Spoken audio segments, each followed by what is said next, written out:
आप देख रहे हैं प्रदेश का सबसे भरोसेमंद news channel India news Uttar Pradesh Uttarakhand. मैं हूं आशीष सिन्हा। न्यूज रूम लाइव में आपका स्वागत है। खबरों की शुरुआत करते हैं एक बड़ी खबर के साथ। धर्मपाल सिंह को दिल्ली बुलाया गया था। जेपी नड्डा के साथ उन्होंने अभी मुलाकात की।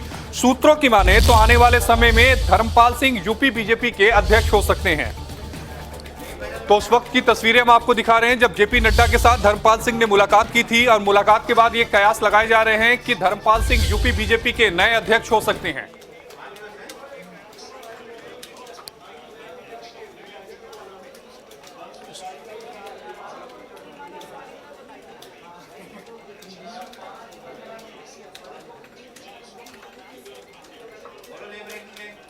आपको बड़ी खबर बता रहे हैं, यूपी बीजेपी का प्रदेश अध्यक्ष कौन होगा,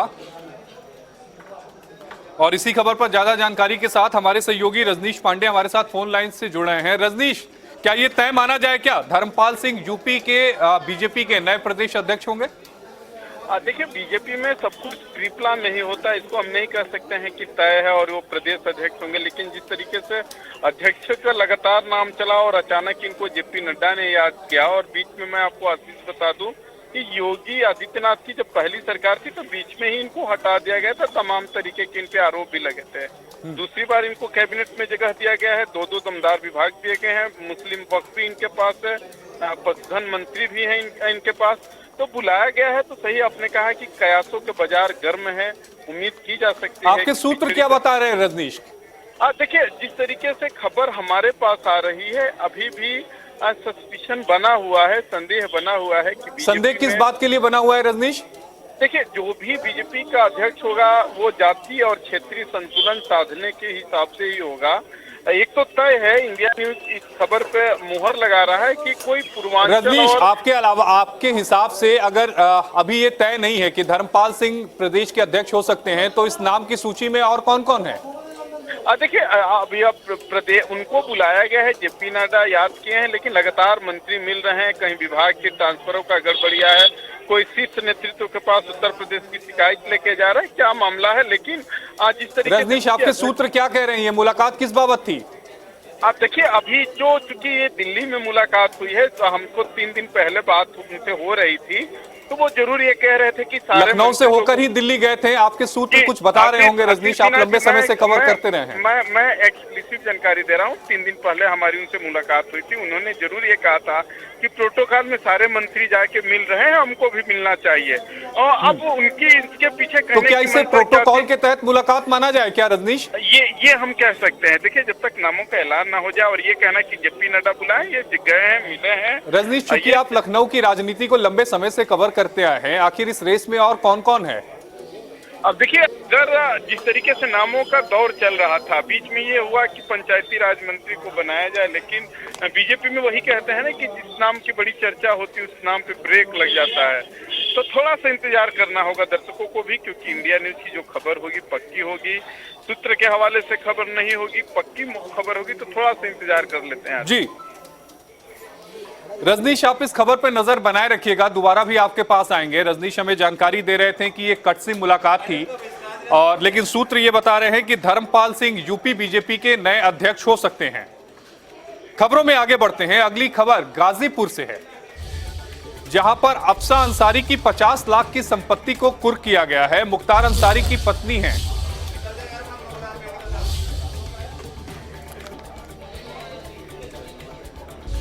उससे पहले आपको बता दें कि आज ज्ञानवापी केस में क्या कुछ हुआ है। वाराणसी सिंगार गौरी मामले से जुड़ी आपको बड़ी खबर बता रहे हैं। 15 दिनों की मोहलत मांगी है मुस्लिम पक्ष ने। अगली सुनवाई 18 अगस्त को होगी। मुस्लिम पक्ष के अधिवक्ता का निधन हो गया था। मुस्लिम पक्ष की तरफ से अभी तक अभयनाथ यादव जो थे वो केस को रिप्रेजेंट कर रहे थे, लेकिन उनका निधन हो गया। बड़ी खबर जो अभी अभी वाराणसी से आ रही है, मुस्लिम पक्ष को 15 दिनों की मोहलत मिली है।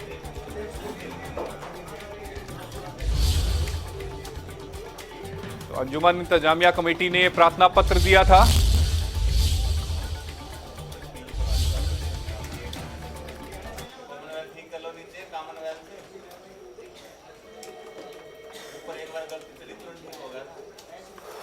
और इसी खबर पर ज्यादा जानकारी के साथ हमारे सहयोगी जमील अहमद हमारे साथ लाइव जुड़ रहे हैं। जमील, नाम किसका चल रहा है अभयनाथ यादव जी के बाद? अब कौन होगा जो मुस्लिम पक्ष को कोर्ट में रिप्रेजेंट करेगा?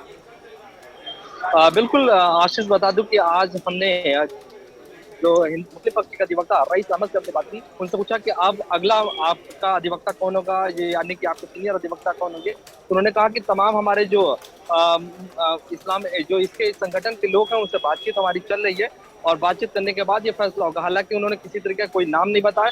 उन्होंने ये भी बताया था कि हाँ, हम अदालत के सामने एक प्रार्थना पत्र देने जा रहे हैं जिसमें मोहलत मांगेंगे। अंजुमन इंतजामिया कमेटी के सारे मेंबरान वहां पर होंगे, जितने भी मुस्लिम अधिवक्तागण हैं वो तमाम लोग जमील, होंगे और अदालत जरा के सामने दर्शकों के लिए ये बताइएगा कि जब 18 अगस्त को इस मामले में सुनवाई शुरू होगी तो क्या सुनवाई फिर से शुरू होगी या फिर जहां पर अभयनाथ यादव जी ने अपने पॉइंट्स को रखा था उसके बाद जो नए वकील होंगे वो वहां से बहस की शुरुआत करेंगे? नहीं, बिल्कुल देखिए, रीज वाइंडर जो है वो मुस्लिम पक्ष को अभी दाखिल करना है, यानी कि बताना है और निश्चित तौर पर वही से शुरुआत होगी। हालांकि हिंदू पक्ष की तमाम जो दलीलें थी वो पूरी हो चुकी है। मुस्लिम पक्ष को आखिरी दलील देनी थी और इसके बाद अदालत का फैसला होगा कि ये केस जो है कौनसेता के दायरे में आता है या फिर खारिज होता है। इन चीजों को लेकर मुस्लिम पक्ष का ये आखिरी होगा जिसमें रिजवाइंडर उनके क्या रिजवाइंडर तैयार कर लिया गया है क्या? नहीं, देखिए, कागजात जो है वो अभयनाथ यादव के दफ्तर में पूरे हैं। इस वजह से वो 15 दिन का मोहलत मांगा गया है कि 15 दिन के बाद वो जब कागज अब ले लेंगे तो 15 दिन का समय मिलेगा।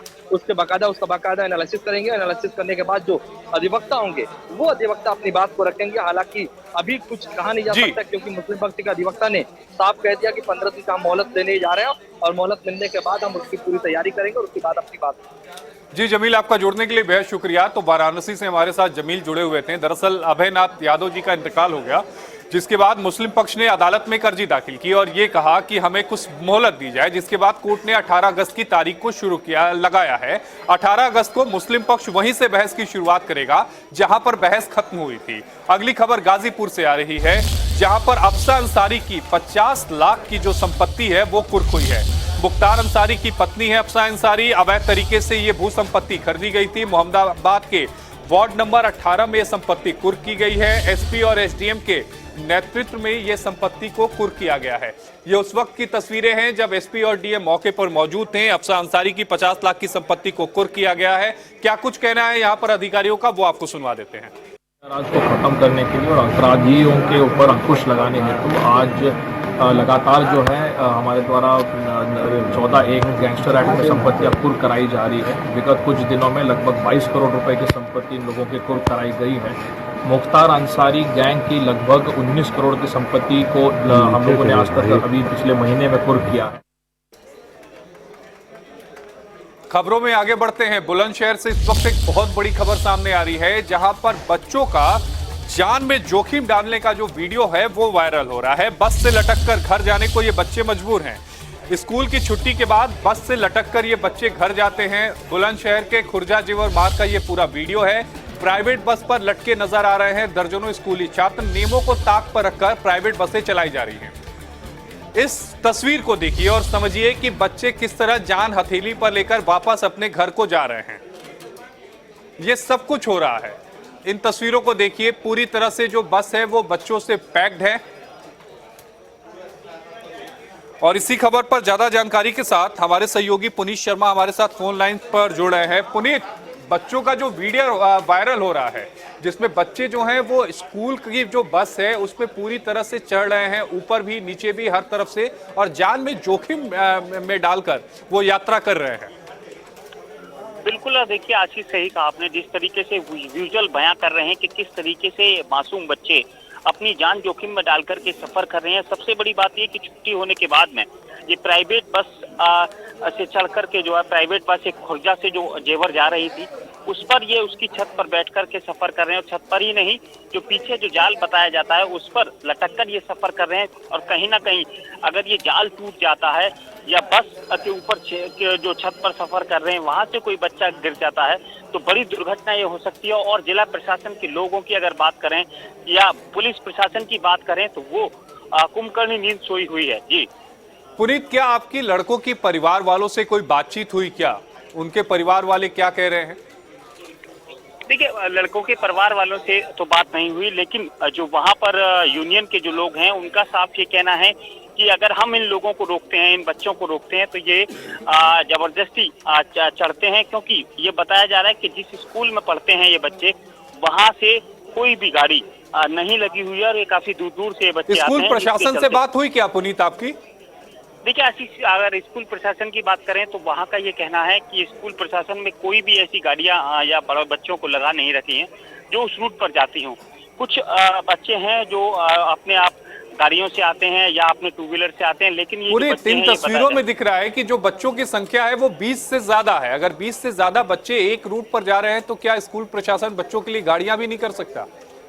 देखिए सही कहा आपने, जिस तरीके से स्कूल प्रशासन को गाड़ी करनी चाहिए, लेकिन कहीं ना कहीं जो बताया जा रहा है कि ये सरकारी स्कूल के बच्चे हैं और वहां पर ये बताया गया है कि गाड़ी नहीं लगी हुई है। लेकिन जिस तरीके से ये बच्चे जा रहे हैं बाकायदा गाड़ियों में भर करके और इतना ही नहीं पूरी जान जोखिम में डाल करके जा रहे हैं, तो कहीं ना कहीं इस रूट पर गाड़ियां जो चलाई जाएं या स्कूल के टीचरों का साफ ये है कि इनके अभिभावकों को सूचित करना चाहिए कि इस तरीके से ये बच्चे जाते हैं, अगर कहीं कोई अनहोनी हो गई तो इसकी जिम्मेदारी आखिरकार किसकी होगी। जी पुनीत, आपका जुड़ने के लिए बेहद शुक्रिया। तो पुनीत हमारे साथ जुड़े हुए थे बुलंदशहर से, जो बता रहे थे कि किस तरह से जो बच्चे हैं वो सफर करने के लिए मजबूर हैं। अगली खबर चंदौली से है, क्योंकि वहां उपचुनाव के दौरान झड़प हो गई है। दो गुटों में जमकर झड़प हुई है।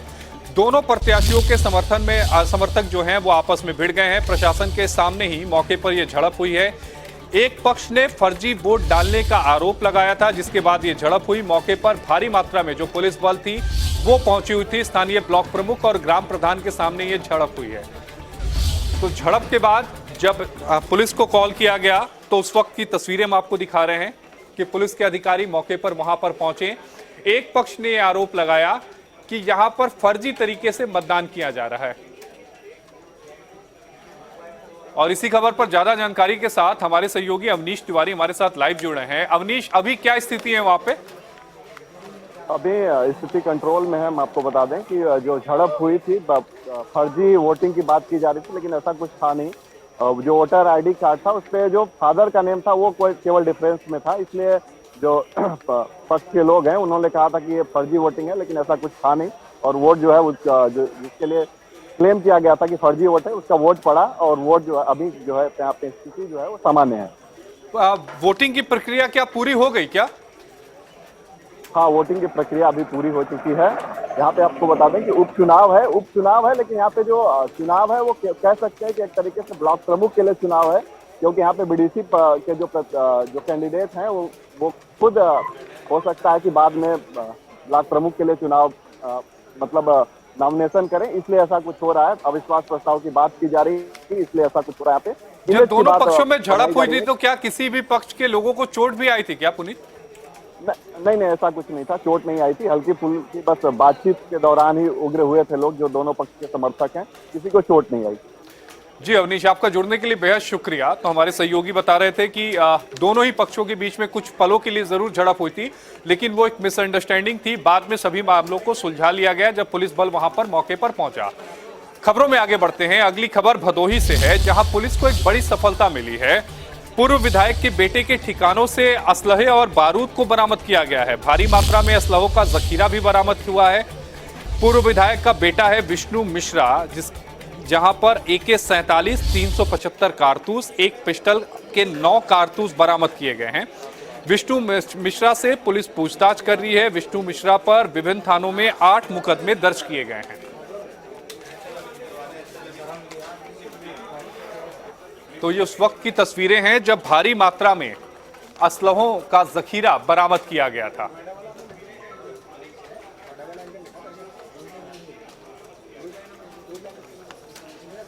और इसी खबर पर ज्यादा जानकारी के साथ हमारे सहयोगी कपिल हमारे साथ लाइव जुड़ रहे हैं। कपिल, ये जो जखीरा बरामद किया गया है, ये विष्णु मिश्रा हैं जो पूर्व विधायक के बेटे हैं, क्या इनसे पूछताछ हुई? क्या स्थिति है अभी? इनको जो है कोर्ट ने इनसे पुलिस ने रिमांड मांगा था, तो आज रिमांड पे 5 घंटे की रिमांड में इन्हें गोपीगंज पुलिस ले गई थी, जहां एक बंद पड़े पूर्व विधायक का पेट्रोल टंकी है उससे ले गई विष्णु मिश्रा की निशानदेही पर। वहां पर जो ये जखीरे मिले हैं, AK-47, 9mm के पिस्टल और 375 AK-47 के कारतूस मिले हैं।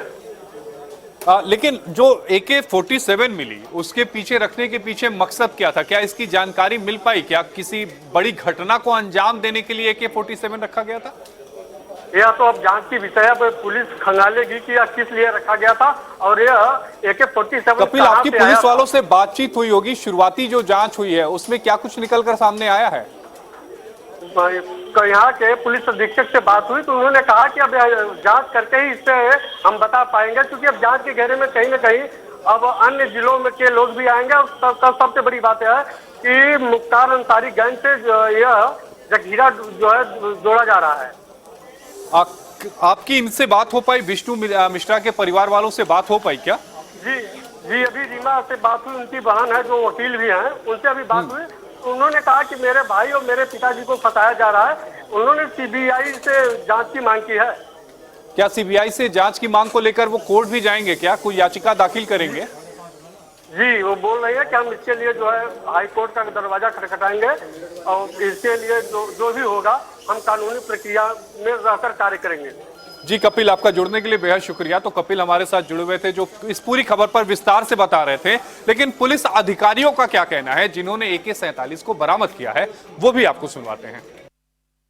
विष्णु मिश्रा पुत्र विजय मिश्रा को STF ने, जो कि 1 लाख का इनामिया था और लगभग 2 साल से फरार था, उसको STF ने पुणे से गिरफ्तार किया था।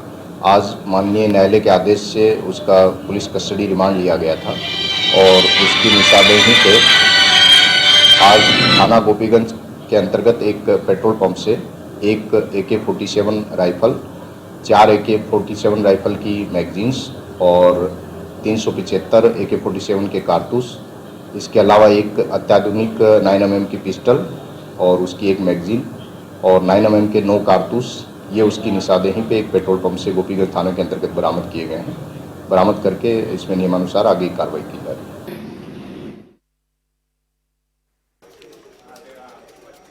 खबरों में आगे बढ़ते हैं। अगली खबर लखनऊ से है। आपने देखा होगा कि जब भी शादी विवाह का मौका आता है, उस समय जब लोग इन फंक्शंस को अटेंड करने जाते हैं तो बेतरतीब तरीके से कहीं भी गाड़ियों को अपने पार्क कर देते हैं। लेकिन अब ऐसा नहीं चलेगा।